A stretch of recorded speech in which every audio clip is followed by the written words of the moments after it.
How y'all doing? It's been a little bit since my last video. I'd say about a month. And if my memory serves me correct, it was the Capitals versus the Blue Jackets, the game. The game we got our ass kicked for the second time by Jet Greaves. This isn't a hockey video. This is a basketball video. And I just finished watching Nuggets Thunder. Pretty good game. Game 5. A few minutes ago. More like 20 minutes ago. And OKC's up 3-2 going into game 6. So hopefully we can get one more game. Denver finds a way to win. Send it back to OKC for game 7. But what I want to talk about in this video is the Cleveland Cavaliers. 64-18, top seed in the East, Cleveland Cavaliers. Their best season since 2009, when they won 66 games, with one LeBron James, a much younger LeBron James, peak LeBron James, who would win league MVP that year. But anyway, this is their best season in 16 years, second best season ever in franchise history. They had 3 winning streaks of at least 12 games, including 2 of at least 15 games. First team to do that since the 2007 Phoenix Suns. I wasn't even 12 years old that year. And it's still another 2 years before I became a Phoenix Suns fan. So that should tell you how old I am. But anyway, again, Cleveland having its best season in a while. They look like the kind of team that could make a magical run to the NBA Finals. All they got to do is just get past this fun, but at times frustrating, number 4 seed, the Indiana Pacers, led by Tyrese Halliburton, who, for some reason, players seem to think that he's the most overrated in the NBA. That's not me personally. That's what other players are saying, his peers. But anyway, I made this video, because it's been a while since my last one, and I've been racking my mind for ideas on what I wanted to do next. And I'll go over it in my head, and it'll sound great, but then getting it out, that's the next problem. It's like, dare I say, a confidence thing in myself. So I know I need to work on that. Plus some health issues. My allergies are doing their very best to annoy me right now. So bear with me if you hear some sneezing. I also got some facial tissues right behind me, just in case I start sneezing and all that. But anyway, I want to keep this a little bit more simple in terms of a video I wanted to do. So I took some notes down for this series. Nothing crazy, just providing a little bit of context as to how this series was basically won and lost. So game 1, Indiana wins. They're 19 of 36 from 3. Cleveland, 9 of 38. No Darius Garland. And they lose game 1, 121-112. You'll see it on Twitter. People talking about Pacers magnet ball. They had that shit basically all series long. Magnet ball. I don't know what it is with the Pacers, but then they just get to making shots and they can't stop. So not great when you get outshot by 10 from 3. And again, no Darius Garland for the Cavaliers. So, maybe, just maybe, they get healthy in game 2 and everything will be fine. And they've still got home court. And speaking of which, game 2, it's Cavaliers by 20 in the third quarter. Yes, it's like 81-61 or 80-60. And Indiana does make a comeback. They managed to get back into the game. And also, I'd like to add, no Darius Garland again, and then no Evan Mobley and no DeAndre Hunter for Game 2. Their big trade acquisition and their Defensive Player of the Year out of the lineup. But again, 20-point lead in the third quarter. They've got a 7-point lead with 47 seconds left. And they lose on a Halliburton buzzer beater with 1 second left. 120-19. Oh, 121-19. My fault. So, outside of getting blown out the first 2 games, I can't think of a worse start to a playoff series for a team than this, especially if you're the number 1 seed in your conference. But there's still 5 games left. You got games 5 and 7 at home. All you got to do, go to Indiana, get 2, and all's well and good. Game 3, everyone's back. Garland, he's not particularly great, but that doesn't really matter when you get 5 in double figures and Donovan Mitchell drops 43. They win by 22. After the first quarter, it wasn't particularly close, so Cleveland, 126-104, Game 3. There's that.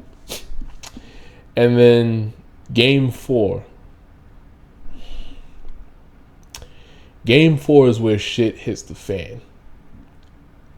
And it makes the Game 2 loss hurt a hell of a lot worse.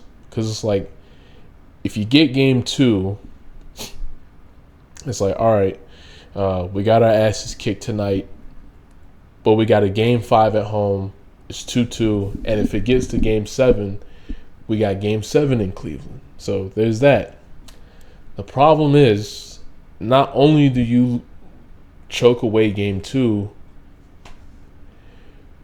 you get absolutely boat raced in Game 4. I'm talking, when I turned the game on, it was 33-14 Indiana.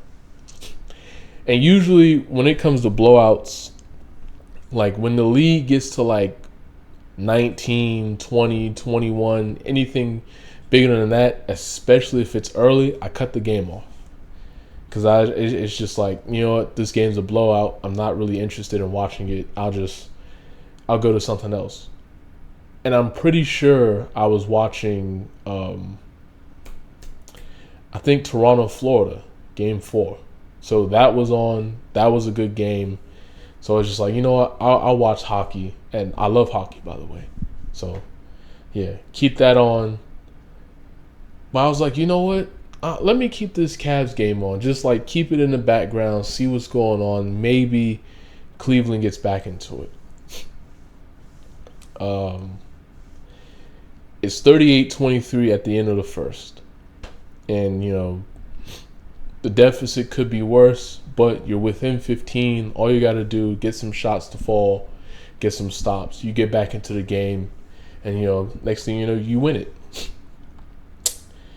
And then Cleveland gets outscored 42-16 in the second quarter. You want to know what the halftime score was? 80-39. 80-39. Indiana tied an NBA playoff record with a 41-point lead at halftime. I'm surprised it's never been bigger. That's crazy. Like, I've seen, big blowouts. We've gotten a few in these playoffs. But a 41-point halftime deficit is ridiculous. But anyway. Oh, and no Donovan Mitchell in the second half because he hurt his ankle. So you get your asses kicked in a historic fashion. You lose your best player after halftime. And the final score was 129-109. But ultimately, the game was over halfway through the second quarter. So it was just like, all right, now you're down 3-1 going home. And it's like, you got your full complement, but Donovan's on basically 1 foot. Darius Garland is basically on 1 foot because if you're playing sports, you don't want your toes to be compromised. I know some people will say it's just a toe, get out there and play. And he did play tonight, but he wasn't particularly good. But try playing on a bum toe. Try doing that. And good luck, dare I say to you. But Game 5, it's Cavaliers by 19. I cut it off because it's just like, I'm not watching this shit. It's Cleveland, they're up. I'll go watch Stars Jets. But then I learned my lesson. I was just like, let me cut this game back on. And Indiana's cut the deficit to 9. It's 63-54, third quarter. And this is where the tide turns for Cleveland in the worst way. They give up a 21-2 run in a span of 7 minutes, 17 seconds. And if you're wondering which time I'm talking about, 9:44 mark of the third quarter to the 2:27 mark of the third quarter. Because that run ends when Ty Jerome hits a 3. And I think Jerome had just entered the game at that point because Donovan, he does go back to the locker room for a bit because of his ankle. And Ty hadn't played up to that point, so he comes into the game. And he gives him an instant spark. And I think he had 8 points on the night. A couple threes, a layup. He was okay in 11 minutes because he had been pretty bad this series. But you have that, you give up that big of a run, you think to yourself, okay, a couple more stops, a couple more shots, and it should be Pacers by 20. And all of Cleveland, they'll clear out, take their asses home, all that. No. Cleveland, after falling behind by about 12 a couple times, they get back into it. They cut it within 1, within 3. They fall behind by 6, get it back to 2, 1, and then a 3, and then a 3-point play. It's Pacers by 7. And then another basket, Pacers by 9, 106-97 late. And then if memory serves me correct, Donovan misses. No, he hits a 3. I'm sorry. He hits a 3 to cut it to 6, 106-100. They go down, get a stop, come back. Mitchell gets fouled on a 3-pointer by, I'm trying to remember, was it Benedict Mathurin or Neesmith? It was one of Neesmith, Mathurin, or Nembhard. No, it's probably one of Neesmith or Nembhard. It's one of those two because it's Donovan's coming off a screen. He raises up, gets fouled. Goes to the line with a chance to cut it to 3. He misses all 3 free throws. And at that point, the worst case scenario is setting in. It's just like, holy shit, the Cavs are going to lose this game. They're going to get knocked out in 5. And then Donovan Mitchell comes back down after getting a stop, and he hits a 3, cuts the deficit to 3. And then that's basically where the game ends because Andrew Nembhard, 3-point play, Tyrese Halliburton, 2 free throws, Miles Turner, corner 3 to put the game out of reach. Final score, 114-105. Pacers win the series in 5. They're back in the conference finals for the second straight year. And Cleveland endures about as big a gut punch in a playoff series that I can remember. Because last year they were beat up going into the series. No Jared Allen, no Donovan after Game 3, no Karis LeVert for Game 5. But they lost to the eventual champs, so there's that. And they were in a few of those games late, so just maybe a little bit extra firepower here and there, and you get a longer series. But you couple this with the 2023 Knicks series where New York just came in there and just did whatever they wanted to, especially defensively. And to lose playoff series like this 2 out of 3 years where you basically just get your ass handed to you from the jump,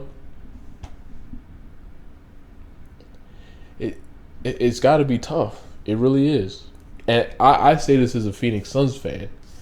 I think back to 2022 when, we're up 3-2 against the Dallas Mavericks. It's like, all right, we close it out in 6, but if we lose, we can come back to Phoenix, Game 7, we'll be fine. No, we got our asses whooped. I cut the game off at halftime in Game 7 because we were down 30. I was just like, you know what? I'm not watching this bullshit. And Phoenix hasn't been the same since. So Luka Doncic can step on a Lego or 10 as far as I'm concerned.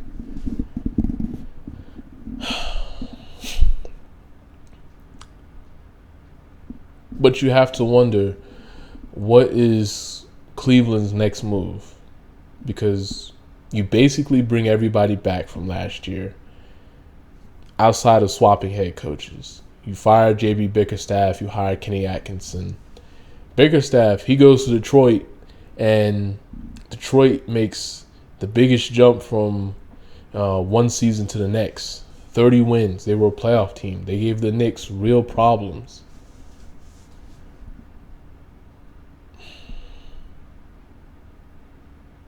You trade for DeAndre Hunter, and you have to give up Karis LeVert and Georges Niang. And if you're Cleveland, you kind of wish you had those two right now instead of having Isaac Okoro and Dean Wade having to play heavy playoff minutes in a closeout Game 5 where your life is on the line.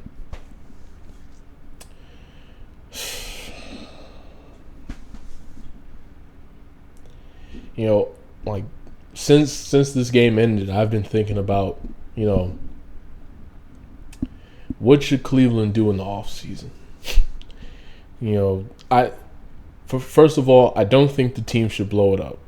You win 64 games in a season, but you flame out like this. It does suck, but if you brought Bickerstaff back and had this result, I was like, okay, you really need to make serious changes. You fire Bickerstaff, you maybe trade a guy.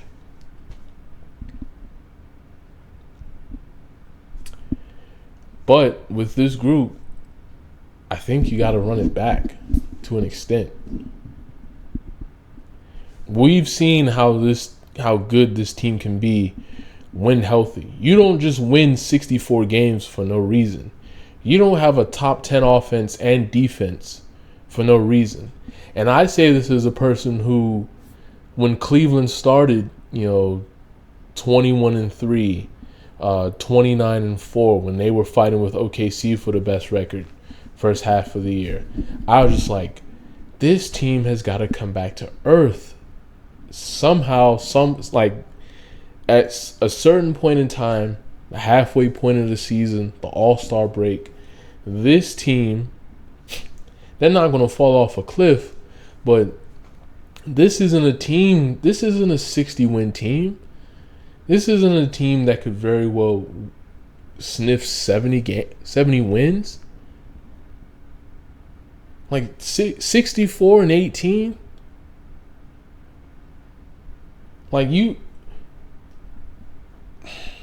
Y'all get what I'm saying.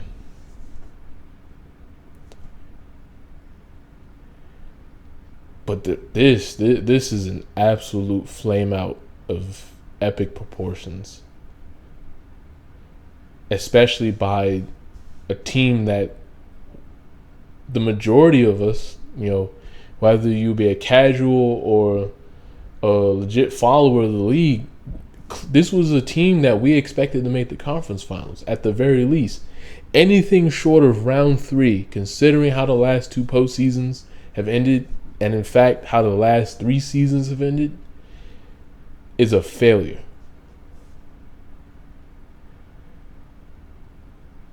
And this is with the context of having a compromised Garland, a compromised Mitchell after Game 4, and a Pacers team that, again, just they could not miss.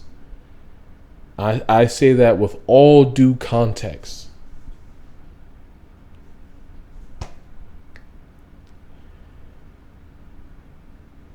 And then you still got Boston. They're down 3-1 to New York right now. And get well, Jason Tatum. Unfortunately, he tore his Achilles tendon in Game 4. So here's hoping he can be anywhere near his peak self. And I say this as a guy with movement disorder. I'm comparing myself to a professional athlete. What am I talking about? I do want to say this before I end this. I think Cleveland will be good next year. As fingers crossed they stay healthy. Not sure how Milwaukee's going to end up next year. You know, Dame, he could miss all of next season at the age of 35, torn Achilles. You don't know how Giannis, what's going on in his mind right now, especially with how the last couple of seasons have ended. Boston, you have to wonder how they'll be next season. You know, no Tatum, an older Al, he may retire. Drew, he's 1 year older. Can Porzingis stay healthy?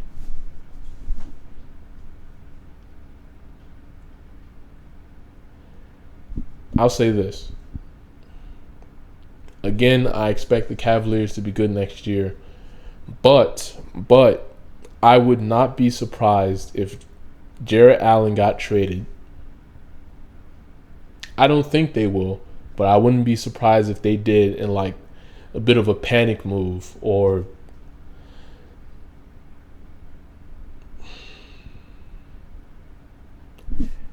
if Cleveland starts slow next year and it like really lingers, say, to like the midway point and the deadline, I think Donovan Mitchell will ask out. I know he signed the extension, but, you know, going into year 4 and you still can't get out of round 2, it's just like, but maybe I'm wrong, you know. I always got that door open. Man, you know, y'all see this and you thinking, what the fuck is this dude talking about?